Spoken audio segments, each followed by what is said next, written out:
तुझे अवतार माहिती आहे, तू गाढवही झाला, तू बैल झाला, तू पुत्र झाला, पण एका कार्यापुरता धर्माचं रक्षण नाही.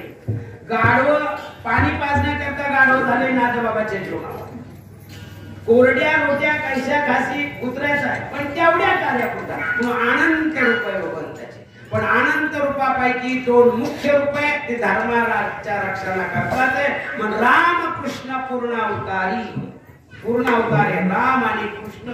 मग हे दोन अवतार म्हणजे त्यामध्ये कृष्ण अवतार हा हरभऱ्यासारखा आहे आणि राम अवतार हा गव्हासारखा आहे. हरभरा जसं पेरतानाही खाता येत, औषध नाही लावलं, उगल्यावर बी भाजी खाता येते, त्याच्यानंतर त्याला हरभरे आले ते घाटे खाता येते, घाटे स्वांगायला गेलं त्याचा होळा करून खाता येतो, पुन्हा घरी गेलं डाळ केली त्याची पुरणपोळी खात नाही. कृष्ण अवतार हा जन्मापासून आहे आणि राम अवतार हा जन्माला गहू कवा खाता येते वांब्या झाल्यानंतर. तसं वशिष्ठाकडे गेल्यानंतर यज्ञाचं रक्षण झालं, तिथून पूर्ण या अवताराला धर्माचं कारण आलं.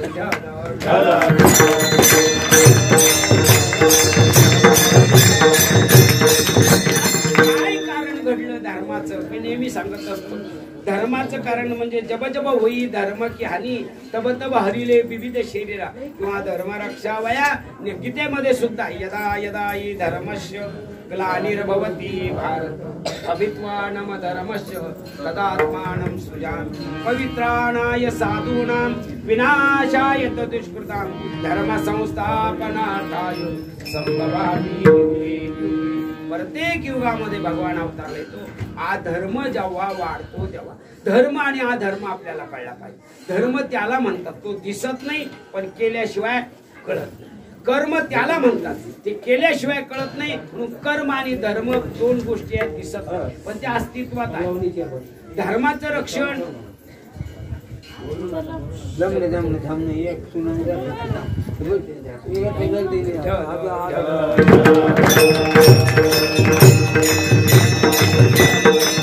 काही सावय पदार्थ असतात ते दिसतात, माईक तुम्ही आम्ही वस्तू या दिसतात पण धर्म दिसत नाही. हा कृतीवर अवलंबून आहे. धर्म कसं कृतीवर अवलंबून तुको बरायचं एक प्रमाण सांगतो. अरे बघाचे साठी पण तो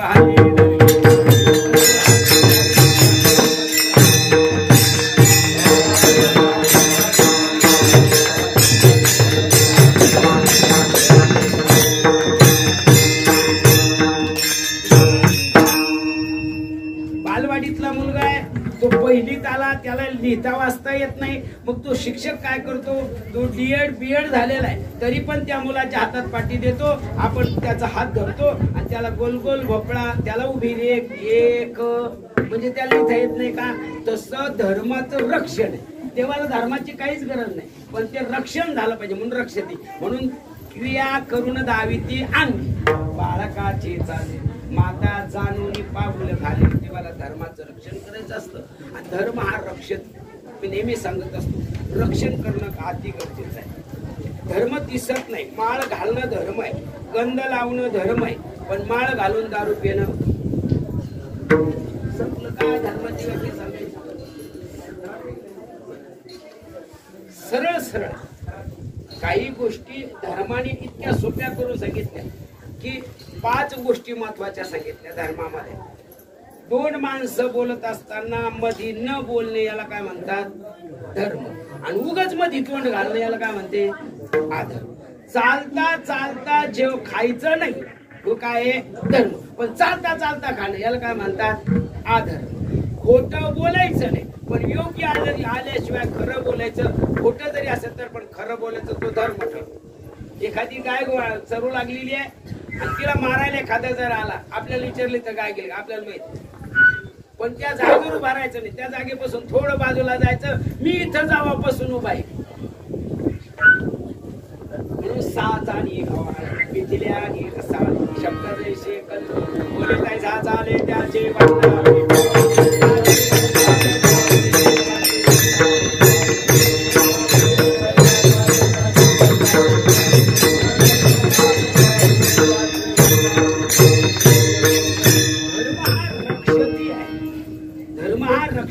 कळणं महत्वाचं आहे.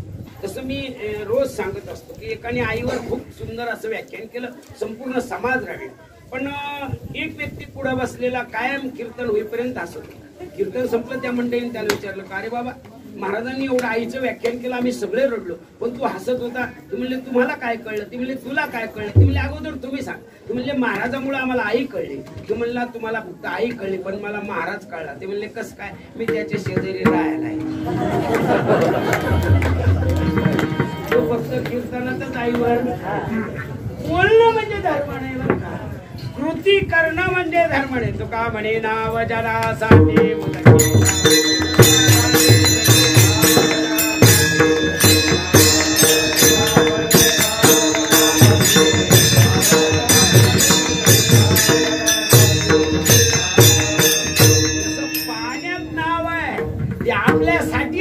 तसं भगवान अवताराला येतो ते आपल्यासाठी आणि करतो काय? भक्ता राखे पायापासी दुर्जनाची सभा.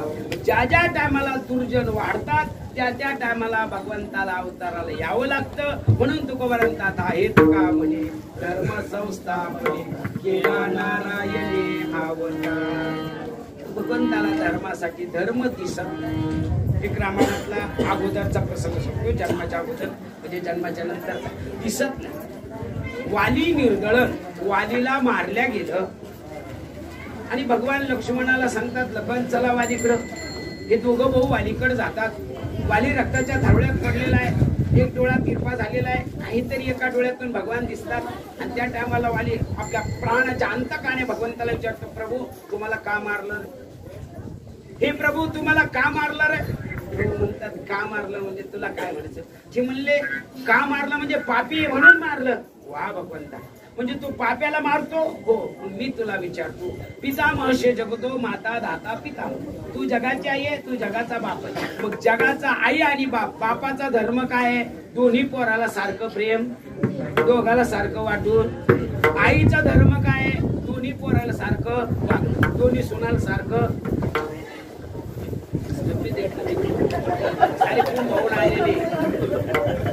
त्याला पिता कोणाला आहे? सर्व समान.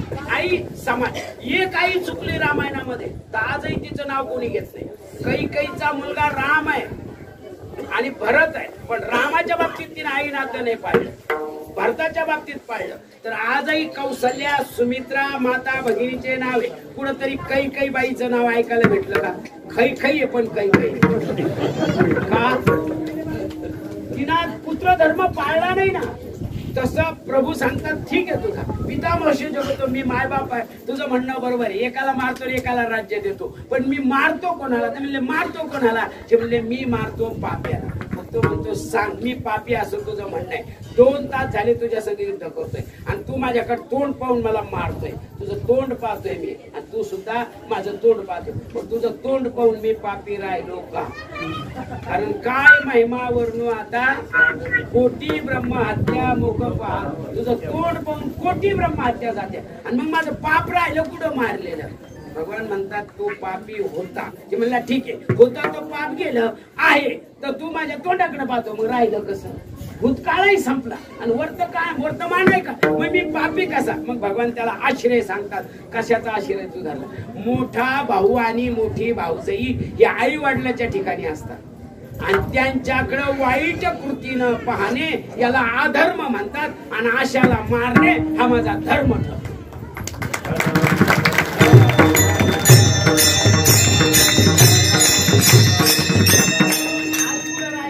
लोक रामायण ऐकते पण रामायण ऐकते अशी मोठेपणा सांगत आम्हाला कीर्तन रोज महाराज आमच्याकडून लय मोठं रामायण काय महाराज होतं 40 लाख दिले आम्ही त्याला.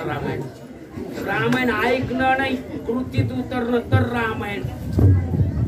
ऐकायला काय किती बी कथा ऐकताय, कृती करण्याकरता प्रभू येतात. मग अशी काय कृती घडली होती नाविलास?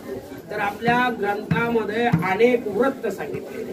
ज्यामध्ये एकादशी नावाचं आणि द्वादशी नावाचं विशेष एकूण माळकरी असो अथवा बिगर माळकरी असो फक्त तो हिंदू असो त्याने एकूण 30 उपास केले पाहिजे. ज्यामध्ये 24 एकादशी, रामनवमी, गोकुळाष्टमी, महाशिवरात्र, आणखीन नरशिव जयंती आणि वामन जयंती हे 5 उपास धरायचे सांगितले.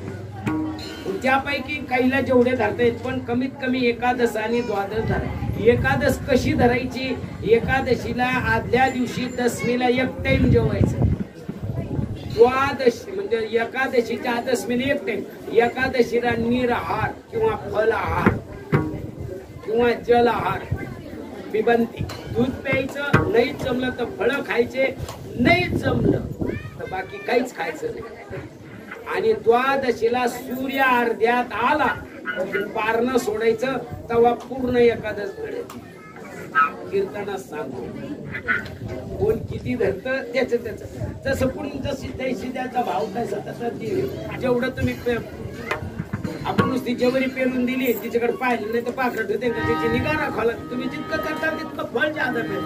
म्हणून साधन एकादशी आणि साधन द्वादशी. अमरीश नावाचा राजा होऊन गेला. त्या राजानं एकादश अशा पद्धतीची केली.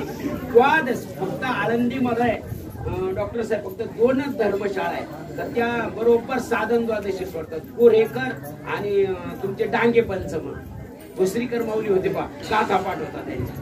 ते सूर्य अर्ध्यात आला का पंक्ती संपल्या पाहिजे इतकी ती द्वादशी. म्हणून द्वादशी व्हायला तेवढा सुभाष येतो म्हणलं लवकर द्वादशी जेवायला.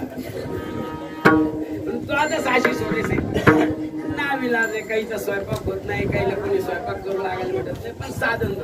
अमरीश राजा एकादश, दशमी, एकादश आणि एकादशीचं व्रत इतकं महत्वाचं आहे. महाराज नामदेवरायच्या जीवन चरित्रामध्ये भगवंतांनी नामदेवरायची परीक्षा पाहिजे आणि नेमकंच एकादशीच्या दिवशी त्यांच्या घरी गेले ब्राह्मणाचं रूप घेऊन. मला भूक लागली, मला काही देवा. ते म्हणले आमच्या घरी आज काही दूध पितो का? दूध आणि भगभग होती.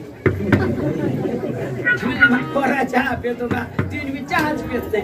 मग ते म्हणले मला काहीतरी भाजी भाकरी करून दे ना. ते म्हणले आमच्याकडे अन्न शिवित नाही कारण या दिवशी जेवढे पाप आहे ते अन्नावर येऊन बसतात.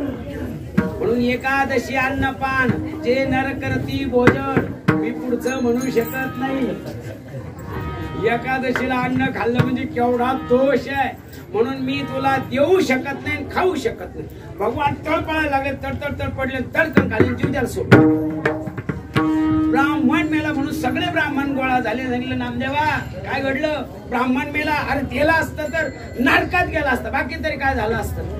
ते म्हणला नरकात गेलो का काय हो, पण मी नाही खाऊ घातलं. मग ते म्हणले आता काय करायचं? ते म्हणले सगळा विधी तूच करायचा. म्हणून चंद्रभागेला लाकडं आणले, देवबाप्पाला आणलं आणि नामदेवरायांनी विचार केला माझ्यामुळं ब्राह्मण मेला ना, मग कशाला जगायचं, आपण याच्यातच उडी मारायची. आणि म्हणजे मोठ्या अग्नीमध्ये नामदेवरायाने उडी मारली, सगळे फुलं पडले.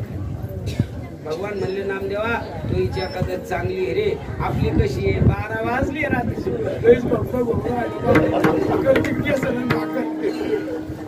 लंगडी एकादश चालत नाही, त्यापेक्षा नाही धरलेला. म्हणून द्वादश साधन द्वादशी धरायची. अशी 12 वर्षाची तपश्चर्या फळ आलेलं आहे. आणि दुर्वास ऋषी अमरीश राजाकडे येतात आणि सांगतात राजा आज द्वादश आहे, पर्व काळ आहे. ते म्हणले काय भाग्य आहे, संत येते घरात तुझी दिवाळी दसरा. अरे काय माझं भाग्य आहे की आजच्या द्वादशीला एवढी साधू बांधता येतात. बास तुम्ही लवकर या, स्वयंपाक रेडी होतं. ते आंघोळीला गेले दुर्वास ऋषी. त्या ऋषी लोकांच्या आंघोळी आपल्या आंघोळी वेगळ्या. आपल्या आंघोळीला गेले विनाकारण मरून आले, काही गरज नव्हती त्यांच्या तिकडे जायच्या आंघोळीला. आपल्याला सेपरेट घाट दिला होता ना, पण ते कसे आंघोळ करते पाहायला गेले, तुडून मेले. आंघोळीचा सुद्धा पर्व काळ आहे. आता काय सांगा डॉक्टर साहेबांना, मला माहिती गंगेमध्ये कधी आंघोळ करायची सांगितली? पर्व काळामध्ये एनी टाइम, पण बिगर पर्व काळामध्ये 4 चप्पल. आता 9 महिनाभर श्रावणात पाणी आणते लोक, हे कवा आणते? हे पुण्य होईल का? आता पण हे सांगा ते तुला तरी काय कळत? आण पाणी घाल देवा. पहाटे 4 वाजता पाणी आणायचं, मग दुसऱ्या दिवशी 4ला का घालणं होईना देवाला. पण आपल्या परिसरातले लोक जाते गंगेला आणि इथून गेले का संध्याकाळच्या जेवती 12 वाजले का पुढे ती पाणी भरती की निघते. रात्री गंगा ही स्त्री आहे, ती पती सुखात असती किंवा पती शेजारी असती, ती पहाटे 4 वाजता बाई उठायची. त्या काळात महिला पहाटे 4 वाजता उठत होत्या, आता पहाटे 8 वाजता उठाते. पण ती गंगा आहे म्हणून पर्व काळ आहे ना, ते पर्व काळात आंघोळीला गेली साधू लोक आणि त्यांची आंघोळ आपल्या वाणी नाही. नाक पुडायचं, खाली पुडायचं, पूर्ण शरीर 3 बाऱ्या डोबकळी मारतात अशी रीती आहे. आणि आंघोळीचं शास्त्र आहे. जर गरम पाण्याने आंघोळ केली तर अगोदर पायावर पाणी घ्यायचं, मग खांद्यावर घ्यायचं आणि मग डोक्यावर घ्यायचं. कारण शास्त्र सांगतं पाय गरम नाही, पाय गार असले पाहिजे, पोट नरम असलं पाहिजे आणि दिमाग थंड असला पाहिजे. म्हणजे पाय गरम पाहिजे कधी, म्हणून पाय गार का पडते असं म्हणते पाय. म्हणून पाय कधी रोज संध्याकाळी आपले पाय पाहिजे गरम असले समजा आपण जागा सोपी आहे. आणि पोट नरम पाहायचं म्हणून संध्याकाळी कमी खायचं नरम आणि डोक्याला हात लावायचा. डोकं गार असलं का समजायचं आपण आजारीच नाही.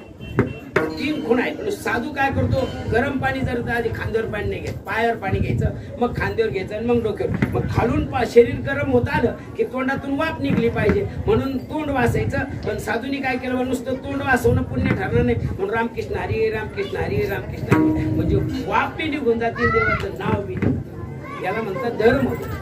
पण आपलं काय, आपण पायावर पाणी नाही घेत, डायरेक्ट डोक्यावर घेतो.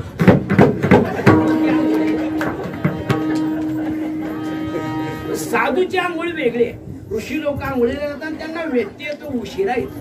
तोपर्यंत देवबाप्पा सांगतात अमरीश राजा अरे पारणं सोडून घे. ते म्हणले अहो ऋषी जेवायला, ते म्हणले सूर्य उदयाचा टाइम झालेला आहे, तुझी 12 वर्षाची तपश्चर्या व्हायला. ते म्हणले मग काय नाही, हातावर पाणी घ्या आणि तुळशीचं पान ठेवा. तुळशीचं पान हातावर ठेवलं, ते बाजूला काढलं आणि तेवढंच पाणी पिले. दुर्वास ऋषी आले, हे अमरीशा ऐकलं का, तू द्वादश सोडली कारण तुळशीचं पान ठुलं की पूजा झाली, तू जेवला. तू म्हणला मी पाणी पडते म्हणलं नाही, जा तू इथून पुढे 10 अवतार घेशील. आता ज्याने 12 वर्ष तपस्या केली देवाला दुर्वास ऋषीचा राग आला आणि त्याच्या मागे जे दुर्वास पळत होते ब्रह्मदेवाला आपलंही अस्त्र कामात येणार नाही. फळाला भगवान विष्णू प्रभू मला वाचव. ते म्हणले मी वाचू शकत नाही. कोणाला तू शाप दिला, ते म्हणजे अमरीश राजाला, जा त्याच्याकडं. आणि दुर्वास ऋषी अमरीश राजाकडे येतात आणि शरणांगती पत्करतात. राजा चुकलंय बाबा माझं, तुझ्या व्रताला मी खीळ घातली, तुझ्या व्रताचा भंग केला, त्याबद्दल मला माफ कर. भगवान प्रगट झाले, हे अमरीशा घाबरू नको, तुझ्या वारचे 10 गर्भवास मी घेईल. म्हणून अभंगाचं दुसरं चरण.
भक्ताची शोभवी कोण्याही प्रकारे त्याचे नव्हे बरे उभय तिन्ही लोकी. म्हणून कधी भक्ताची निंदा करायची नाही. तो कसा का असाना, जो भक्त माळकरी आहे ना, भजन कीर्तन करतो ना, आपण त्याला नाव ठेवण्याचा काय अधिकार आहे आपल्याला.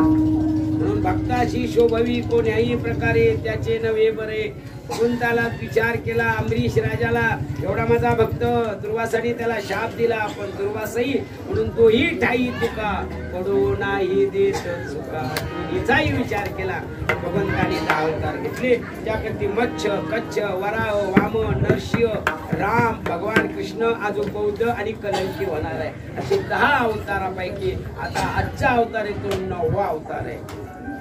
आणि म्हणून हा महत्वाचा अवतार आहे नवमीला. मग सूर्यवंशात अवतार घ्यायचा ठरला का, कारण 2 राक्षस उद्भवले झाले होते. कोणता, राम अवतारामध्ये 2 राक्षस फार मोठे होते. एक होता रावण आणि त्याचा दुसरा भाऊ कुंभकर्ण. हे दोन्ही बी लहान नव्हते. नाथबाबाच्या भावार्थ रामायणामध्ये आणि वशिष्ठ रामायणामध्ये उल्लेख येतो त्या कुंभकर्णाचा. कुंभकर्ण म्हणजे काही लहान नाही. महाभारतात कथा येते. महाभारतामध्ये भगवान त्याला विचारतात, धर्म म्हणजे पूर्ण भीम विचारतात, कृष्णा राम रावण झुंजले कैशी. रामाचं आणि रावणाचं युद्ध कसं काय झालं. हे म्हणले तुला किती शब्दांना सांगितलं तर शब्द कमी पडेल, मग जा तू लंकेत. भीमाला लंकेत पाठवलं आणि भीम जेव्हा लंकेत गेला तेव्हा लंकेत राजा होता आणि त्याला विचारलं बा मी आलोय ते मला उद्या राम रावण झुंजले कसे. ते म्हणले ठीक आहे. मुक्कामाला थांबला. सकाळी संडासला गेला, लांब गेला. एक सरोवर होतं तिकडे संडास आटपली. त्या सरोवरात हातपाय धुण्याच्या आधी आंघोळ केला आणि घरी आला. आटपलं हो. मग सांगा रामरावण. ते म्हणले तू संडासला कुठे गेला. ते म्हणे तिकडे तळ पाहिलं का. हो. मग ते तळ नाही म्हणे. पण ते काय, ते आमचा जो होता म्हणे रावण पूर्वज, त्याची टवकी पडलेली आहे तिच्यात पाणी साठलेलं आहे. सांगा, रावणाच्या टवकीत भीमाने आंघोळ केली. मग ते भीम केवढा असेल. आता भीम केवढा आहे तर मग कुंभकर्ण केवढा सांग. जेव्हा युद्धाचा प्रसंग आला, ढोल वाजवली, ताशा वाजवली, शिंगड वाजवली, नाना प्रकारची वाद्य वाजली, तरी कुंभकर्ण उठला नाही. शेवटी त्याच्या भावानं सांगितलं युद्धासाठी ते उठत नाही ना, त्याच्या अंगावर हत्ती सोडा. त्याच्या अंगावर हत्ती सोडले तर त्याच्या बिंबीच्या खड्ड्यात 3 हत्ती पडले. बिंबीच्या खड्ड्यात हत्ती, सोनकिडे नाही. एवढं त्याच्या बेबीचं खड्डं होतं. मग ते कुंभकर्ण केवढा असं. आणि एवढ्याला मारणं तेवढा राम केवढा असं.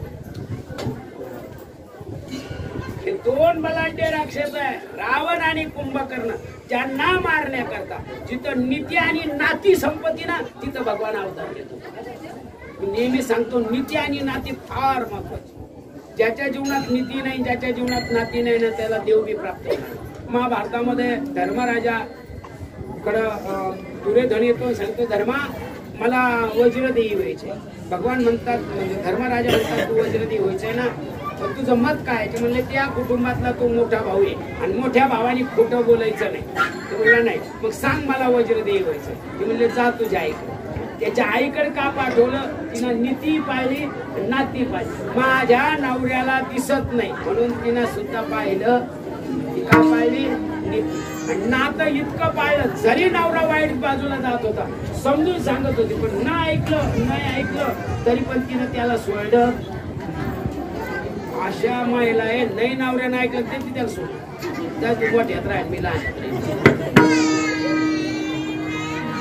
लई मोठा अवघड आहे. रामायण ऐकणं इतकं सोपं नाही. तिनं नीती नाही सोडली, नाती नाही सोडली. कोण, दुर्योधनाची आई, काय तिचं नाव, गांधारी.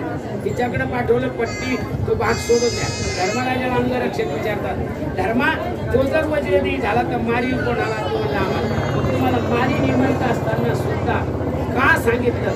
त्या टायमाला तो सांगतो की मी नीतीही पाळली आणि नाती पाळली. आम्ही मेलो, आमची प्रॉपर्टी कोणाला राहील, आमच्या भावाला. आम्ही वाचलो तर कोणाला राहील, आमचं. म्हणून माझ्याकडून नीती पाळली, नाती पाळली, तर शेवटी विजय द्वारकेचा राणा. म्हणून नीती नाती महत्वाची. नीती नाती ज्याच्या जीवनात नाही, सज्जन.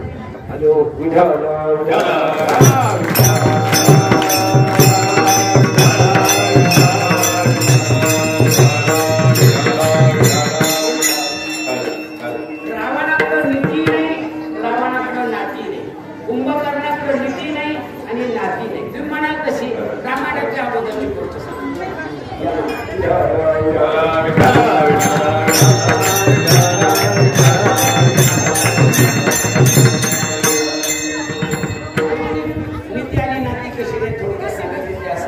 जेव्हा लंकेमधून सीतेचा शोध लावून मारुतीला येतात आणि सगळे वानर सेना अशी बसलेली आहे. सगळे बसल्यानंतर मारुतीला हात जोडून सांगतात, प्रभू आलो, तू लंकेमध्ये जाऊन आला हो, सीतेचा शोध लागला हो, मग लंकेची मला भौतिक स्थिती सांग आणि आध्यात्मिक स्थिती सांग. मारुतीला भौतिक स्थिती सांगतात. काय सांगावं? रामरायाला केवढा लंकेतली राक्षस लोक इतकी चांगली की म्हणजे कसे काय की म्हणजे पाठी 4 वाजता समुद्राला आंघोळीला जातात आणि सगळ्यांना त्या कुठे जातात समुद्र. म्हणजे समुद्र आंघोळ केली की त्यांना सगळ्यांना त्याचे पुण्य मिळतात. नंतर काय करतात की म्हणजे शिवालयात जातात, बेलपत्र वाहतात आणि सारखी शिवावर पाण्याचे धार टाकतात. वा, जो नियम आहे ते म्हणजे नियम आहे. प्रभू म्हणले मग सीता आणायची नाही. ते म्हणले भानगड काय? म्हणले मी ज्याची पूजा करतो त्याची कोण पूजा करत नेली असं सीताने. उलट सीतेला जाऊन सांग की त्यांची सेवा कर. कोणाची? राक्षसाची. मारुतीला म्हणजे याला आध्यात्मिक स्थिती सांगितली वाटेली की म्हणले प्रभू पण इतकं वरलो की हे नाही विचारलं की म्हणले इतकं वरलो की ते म्हणजे फक्त 10 वाजले. 10 वाजले, भूक लागली, यांचे प्यालाचे पत्र बाजूला, पाणी बाजूला, गरमे कपडे बाजूला, गळ्यातल्या माळा तोडते. जसं ही लक्षांच्या टायमाला कोण्या ढाबे जाऊन तशी हे खाते पिते. प्रभू म्हणले आता सीता आणली नीती नाती बिघडते असा गुण झाला. म्हणून तुकोबारा म्हणतात अवतार तो काय आपल्या पाळीशी पार कुमारी पार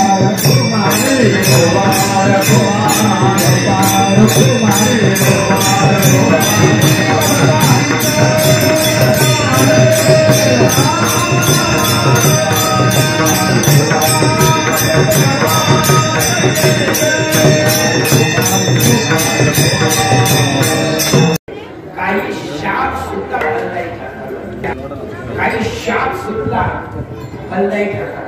म्हणजे मी सांगतो शाप सुद्धा काही फलदायी ठरतो, पण तो शाप सुद्धा चांगल्याच्या तोंडातून आला पाहिजे. पुत्र हिनोशे राज्य सर्व दुःखाय कल्पते. संसारिक जीव जर म्हटला ना तो संतती प्रधान आहे. लग्न झालं 2-3 वर्ष जरी एखाद्या माता बघितलेली काही झालं नाही, तुम्ही नुसतं तिच्या सासूजवळ जाऊन बसा आणि मला झाले बघ तुमच्या पोराच्या वर्ष लागला ती पास कशी चहा खायची. तिला उलट म्हणा मिळव खावाया नवाढो परिणाम कृपा आजी नाही पोर झाले तर चांगले, नाही संपत्ती वाढली तर चांगली, देवाचं भजन करा, ही संपत्ती देवाच्या कार्याला लावा.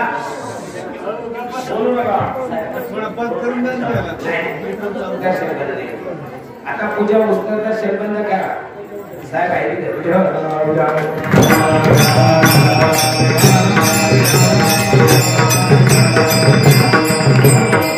मी सांगून गेलो की पाप आणि फल या वाईट ते मिळणार.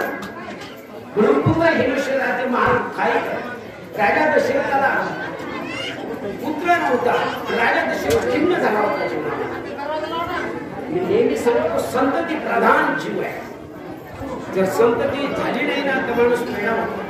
दशरथ राजाने काय करावं डोकं चालत नव्हतं. पण राजा दशरथ हा पुण्य राजा होता. कारण सूर्यवंशातले जेवढी राजे सगळे पुण्यवान राजे आले त्या प्रत्येक राजानं वैकुंठाला प्रजेसाहित नेली अशी राजे. राजा सूर्या, राजा हरिश्चंद्र, राजा शिवी, सूर्यवंशातले राजे सगळे राजे घ्या. धर्माचा दिला नाही, चिल्या बाळाचं मौज दिलं पण रडली नाही. म्हणून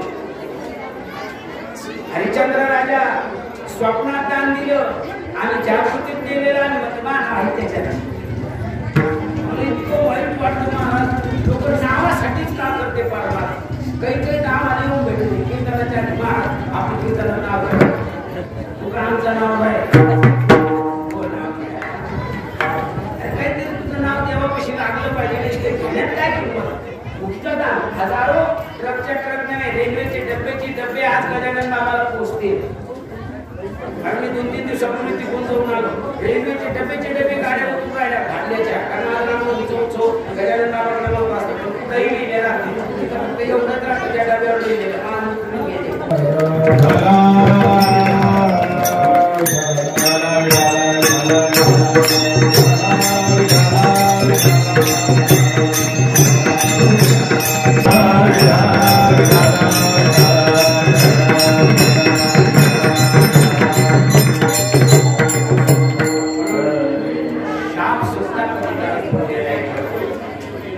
दशरथ हा पुण्य राजा आहे. ज्या कुळात जन्माला आला ते कुळ पवित्र आहे. ज्या ठिकाणी जन्माला आला ते अयोध्या पवित्र आहे. तिथं तीर्थ आहे, क्षेत्र आणि देव आहे. असं त्रिवेणी संगम जे आहे त्याचं नाव अयोध्या आहे. नंतर येथे जाणारे राजा दशरथ इंद्राच्या बाजूनं, कारण देव आणि दैत्याचं युद्ध करता आमंत्रित केलं जातं राजा दशरथाला आपल्या बाजूने युद्धाला या. म्हणून राजा दशरथ आपल्या बाजूने युद्ध करण्याकरता इंद्राच्या बाजूने स्वर्गात जातात युद्ध करण्याकरता.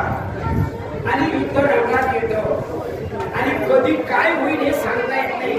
म्हणून अचानक त्या रथाचा आग तुटल्या जातो आणि त्याच्या हट्टानं पत्नी सगळी किती करते. कधी कधी काही ऐकत नाही. मला मी येऊ द्या. बळजबरी मागं लागून गेली कारण ती सुंदर होती आणि तिच्यावर जास्त प्रेम होतं दशरथाचं. म्हणून तिला इंद्राच्या बाजूने दगडाने घेता गेली. ती रथात बसून होती. जेव्हा आग मोडला तिला चटकन खाली उडी मारली आणि आखात चाकात घातला आणि तिच्या हातावरून चाक फिरत होतं. ती म्हणाली तिचा हात काढून नाही मोडला. यालाही पुराणात कथा आहे. तिचा हात का नाही मोडला? तिचा हात आधी चांगला होता. काही ज्या आधी हातले चांगले राहते नंतर तिचा हात इतका चांगला होता. ती साधू लोकांची सेवा करत होती. पण एक दिवस तिला विपरीत बुद्धी सुटली मागच्या जन्मात आणि तिने एका साधूला मुख्या कपाळाला लावायचं किंवा तिकडे काळाला लावून द्या. हे साधू ध्यानच नव्हते. ते ध्यान संपलं त्यांनी तोंड काढलं तर काळ वाण्याला दिसलं. आणि म्हणून त्यांनी विचारलं कोण माझ्या रोज माझ्या पूजेला सगळं साहित्य व्यवस्थित येतं पण आज माझं तोंड कोणी काळ केलं. तिच्या एक आमच्या जा तिला कलंक शाप. आता बाईच्या जातीने जर कलंक लागला तर सगळ्यात अवघड. तिला कोणीची चिरी. म्हणून आई रडायला लागली. ती आली काही प्रार्थना केली ऋषीच्या माझ्याकडून चुकलं माफ करा. आता इथून पुढे असं करणार नाही. ते म्हणले जा ज्या हाताने तू माझ्या हातोडाला काळ लावलं ना तो हात वगैरे नाही. म्हणून तिला माहित होतं माझ्या हाताला वज्र नाही जरी चाक फिरलं तर काही होणार तुझा घालता मार. आपल्या हात वज्र नाही झालेले. म्हणून तिला वर होता. युद्ध संपलं. इंद्र सांगायला लागला राजा तुझ्यामुळं मला आज विजय मिळाला. माग काय पाहिजे? त्यांनी काही पाहिलं. काही म्हणले इंद्रा तुमचा आधी राहू द्या मला काय बोलायचं ते बोलला. दशरथ राजा काही तुझं काय म्हणणं आहे? ती म्हणजे तेव्हा नाक मोठा तुम्ही पडले असते अपविजय झाला असता पण माझ्यामुळे तुम्हाला विजय. मग त्या आनंदाच्या बाहेर ते म्हणलं माग तुला काय पाहिजे? ती म्हणजे मला जेव्हा गरज पडेल तेव्हा माग. पण किती बाऱ्या मागू? ती म्हणजे 3 बाऱ्या मागू. जेव्हा गरज पडेल इतकंच आहे. आपल्याला जेव्हा गरज पडेल जेव्हा सफलता सुद्धा मागून लोकांची बैठे योग्य टायमाला म्हणून तिने ठरवलं. इंद्र सांगतात बोल राजा काय पाहिजे? ते म्हणले काही नाही. पूर्ण युधिष्ठिर राज्य सर्व काय गणपते म्हणले बोला ब्रह्मदेवाला बोलवलं. भविष्य पाहिलं म्हणजे तुझ्या मुली संतान होणार नाही कारण तुझा शाप आहे तो श्रावण काढायचा.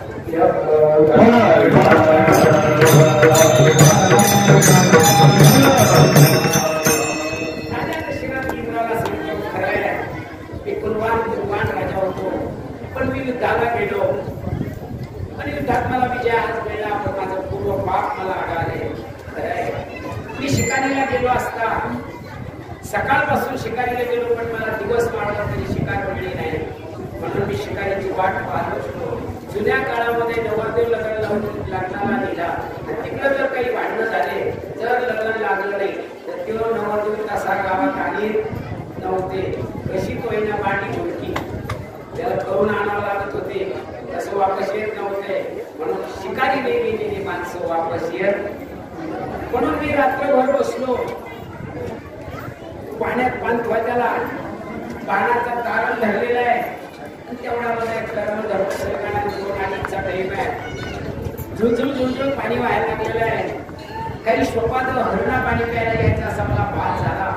ती असणारी झाली उडताना तिच्यात पाणी गेलं. तिच्यातली हवा बाहेर उडताना आवाज झाला आणि मी तेवढा तरवेज होतो युद्धामध्ये. तेवढा तरवेज होतो बाण मारण्यामध्ये. त्या आवाजाच्या दिशेने बाण मारला तो श्रावण बाणाला लागल्या.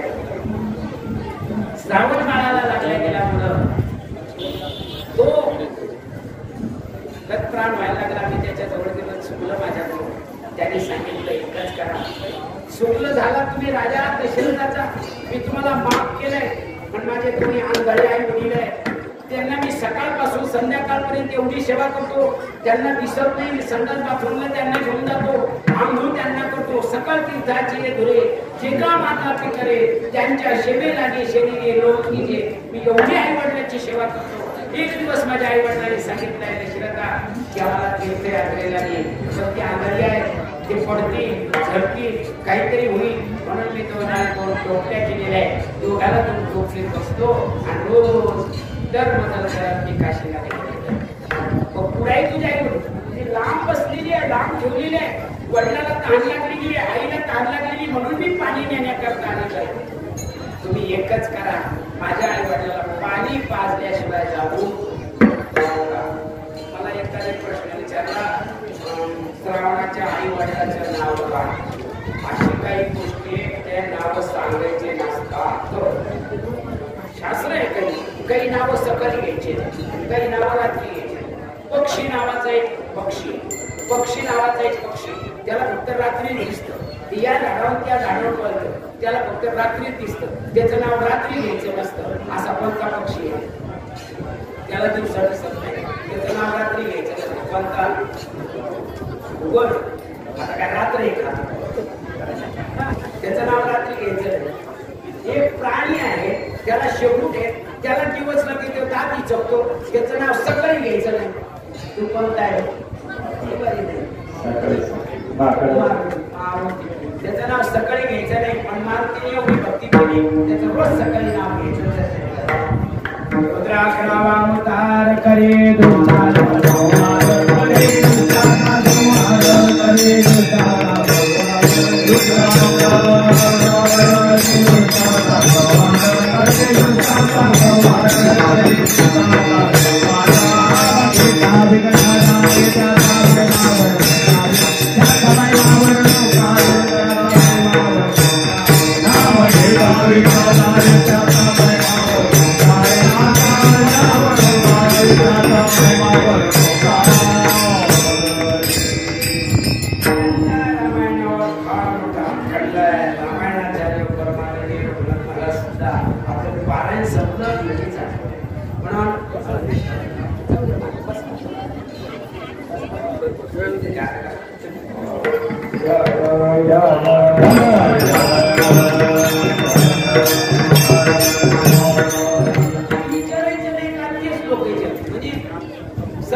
सेवा करा, त्याच्या नावाची काही गरज नाही. उगाच कल्पना करते. म्हणजे तुम्हाला माहिती आहे महाराज गणपती कसा जन्माला आला, आपण कसा, अहो तुम्ही पार्वतीच्या काळापासून आला, तिची का पाय घासायची होती. आणि तो शक्तीचा आहे म्हणून काही नावं घ्यायची असतात, काही नाव एक श्लोक सांगतो, सो नाम सो भार्या ज्येष्ठो कलंतो आपत्ती. मोठ्या पोराचं नाव घ्यायचं नाही. इथे किती लोक नाव घेते मोठ्या पोराचं नावाने हाका मारायचं नाही, मोठ्या पोरीला नावाने हाका मारायचं नाही, बायकोला नावाने हाका मारायचं नाही, आणि स्वतःचं नाव विचारल्याशिवाय सांगायचं नाही. नाव गांगारा पाप लागत असं काही नियम आहे. आपण आता काय सांगू, म्हणून श्रावण बाळाचं शरीरामध्ये आई वडील महत्वाचे आहे. राजा दशरथ जातात, ते चावूल लागते, चावूल लागल्यानंतर श्रावण बाळाचे वडील विचारतात, श्रावणा आम्ही तुला खूप त्रास दिला रे बाळा, त्यामुळे तो खिन्न झाला का, म्हणून उशीर लागला का, लांब पाणी होतो म्हणून वेळ लागला का बोलत नाही रे. अरे हे बघ, आम्ही इथून पुढे तुला त्रास देणार नाही, चालू वापस नको एक काशीला मी वामाला. अरे तू बोलत का नाही? अरे सांग बाबा तू बोलत का नाहीये? अरे आमचा जीव कासावीस होतो, एकुलता एक मुलगा आम्हाला, तो जर आम्हाला बोलत नसेल तर कोणत्या आई वडिलांना चांगलं वाटतं? राजा दशरथाचा अंत कळवळलं. राजा दशरथाने खाली मान घातली, सांगितले पितामह हे तुमचा सुपुत्र नाहीये, हे तुमचा मानलेला पुत्र आहे. मी अयोध्येचा राजा दशरथ आहे, तुमचा मुलगा माझ्याकडून मारला गेला. जा ऐक राजा दशरथा, अरे पाणी पिऊन तुझ्या हातचं पाणी पिणार नाही. पुत्राच्या विवाहाने जीव देतोय. संपत्ती शरीर केलं, शाप दिला तुला सुद्धा अंतकाळाला एकही नव्हता. चार पुत्र राजा जगला अंतकाळी एकही नव्हता, अंतकाळी एकही नव्हता. अरे बाबा व्हायचे चार पुत्र आहे पण अंतकाळाला शाप लागल्या गेला. इंद्राला सांगितले गेले राजा इंद्रा पाठीमागचा शाप आहे, मला संतती होणार नाही.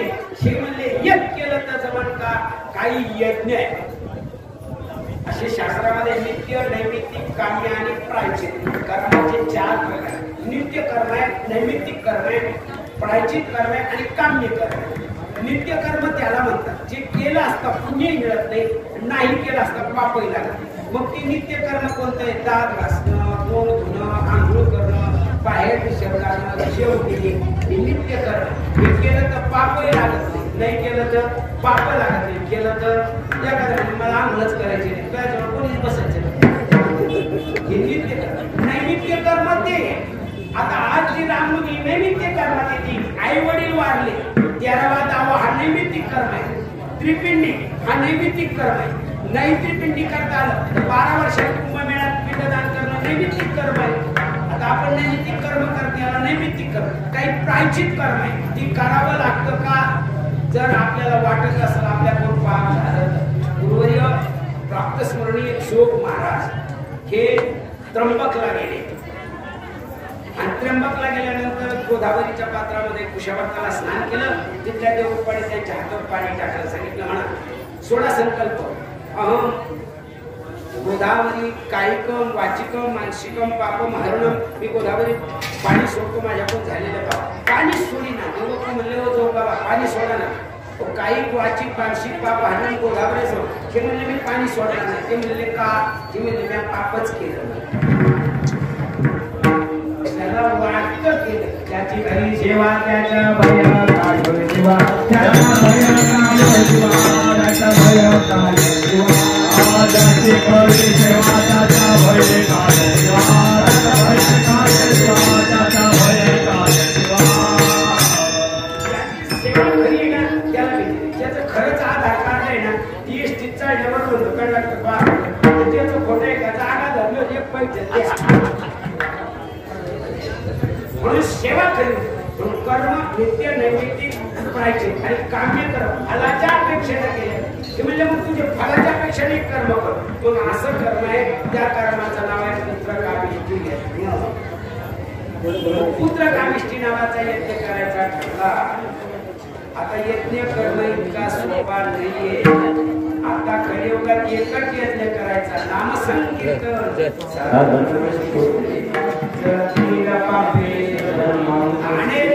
अनेक यज्ञ यज्ञाचे 21 प्रकार आहेत. मंत्रघोषात दाखल त्यालाही यज्ञ म्हणतात.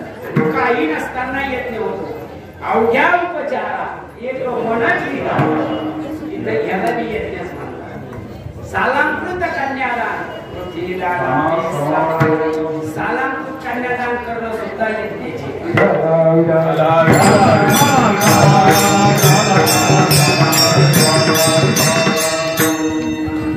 काय करायला पाहिजे? तुमचे पुत्रकामिष्ठी यज्ञ कोणाच्या हाताने करायचा? देवांगना हाती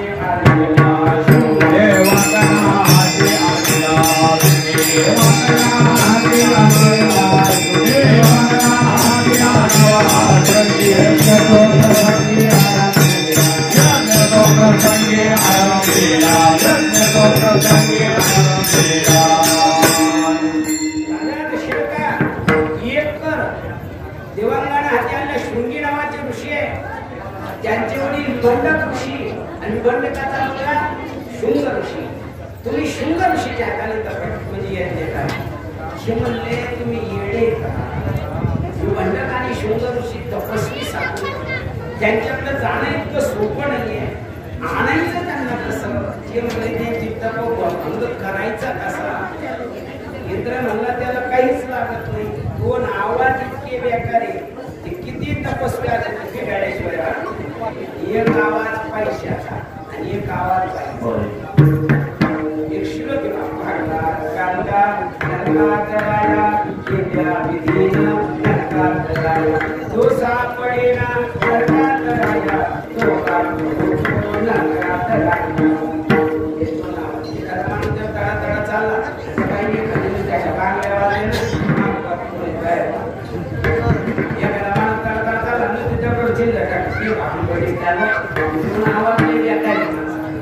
या आवाजात सगळे उठले. भांगारकांचा नरकात गेल्या विधीनं नरकात.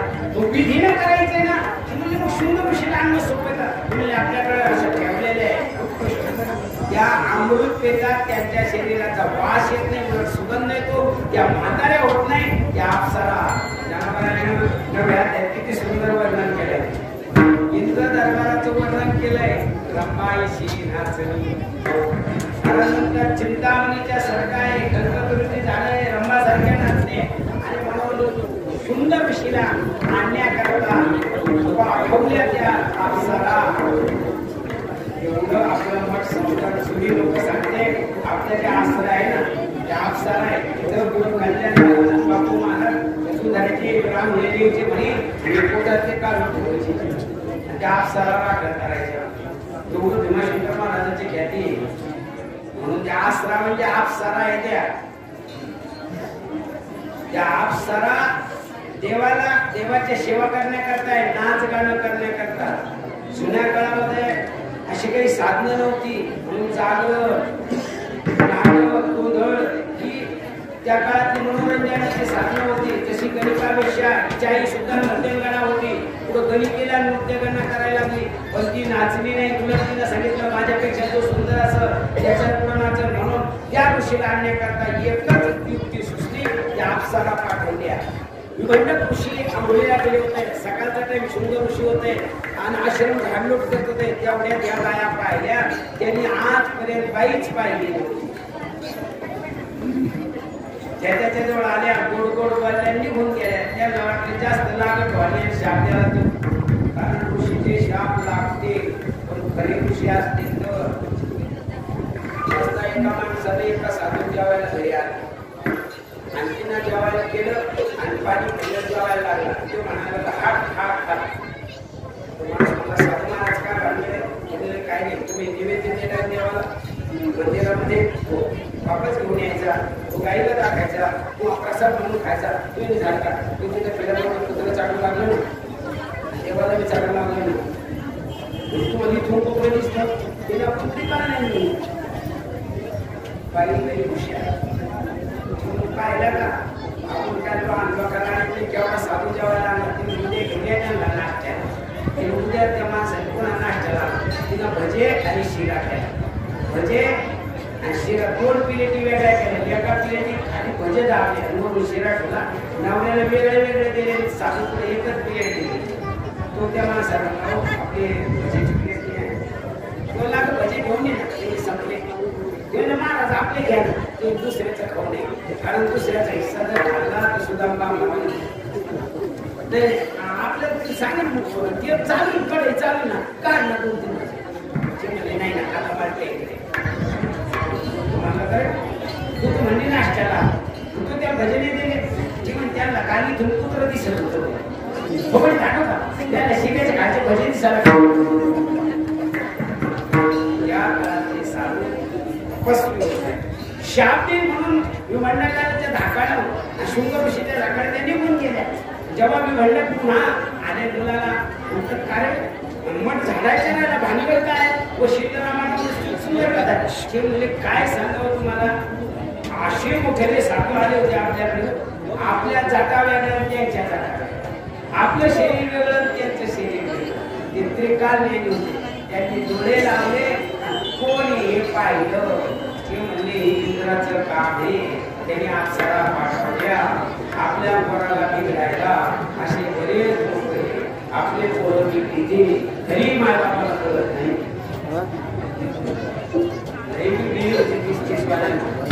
आपली माणसं कशी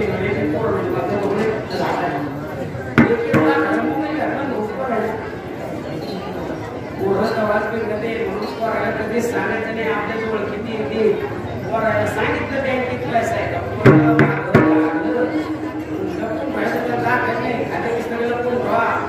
म्हणले इंद्राला आपलं पोरग चांगलं दिसत नाही. आपलं पोरग अप्सरा पाठवल्या पण ते म्हणतात ठीक आहे पण एक पोरा जरी त्या अप्सरा आल्या त्यांच्या नादी लागू नको त्या म्हणतात तसं करू नको किंवा बाबा तू त्यांच्या जवळच जाणार नाही आवाजच असा आहे बंड काम होईला गेले शुंग ऋषीकडे अप्सराच्या त्याला गोड बोलायच्या नियमाने एक दिवस बंड का देवांगणा आम्ही दशरथ राजाने सुमंगलीचा सत्कार केला आणि यज्ञ करायचा ठरवला यज्ञ करायचा ठरवला शिंग ऋषीचा त्याचा बाप आला त्याला माहित होतं दशरथाला तोपर्यंत शरद राजाने चांगली बाजू केली त्याचं लग्न ठेवून टाकलं पुत्र सदृशा ते कथा नाही आनंदाला मुली नामा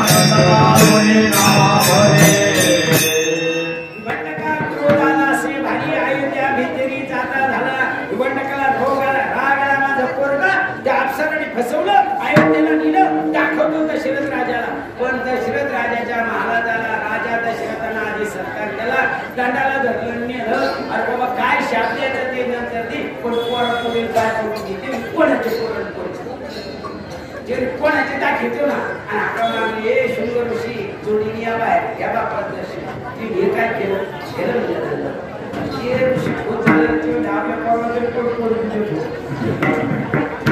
पहिल्यापासून अडचण होती की पण आता लईच अडचण आहे पोरगं चांगला असतं तर कोणी बी घेतं पोरगं जर चांगलं नसतं तर फुके घ्या फुके तसं राहतं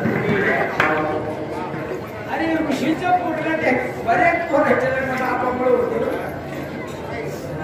बाप चांगला असलं तर पोरगं चांगला असतं म्हणून बंड ऋषी जरी लागेल होतं पण त्यांचा शुंग ऋषीला आपल्या मुलाला कोण पोरगी देते काय आपल्याकडे वनात राहणारी कंदमुळं खाणारी देवाची साधना करणारी आनंद झाला म्हणून म्हणले त्या शरीराचा काय राहणार तो माझ्याचं लग्न केलं पूजाला तुम्ही बसायला काय करायचं तुम्ही मला यज्ञ आणि म्हणून तो यज्ञ केला आरंभीला यज्ञ असे काही यज्ञ फलप्राप्तीसाठी दारू पिणाऱ्यासाठी सुद्धा एक यज्ञ ज्यांना प्यायचे असेल त्यांनी मला आणि जर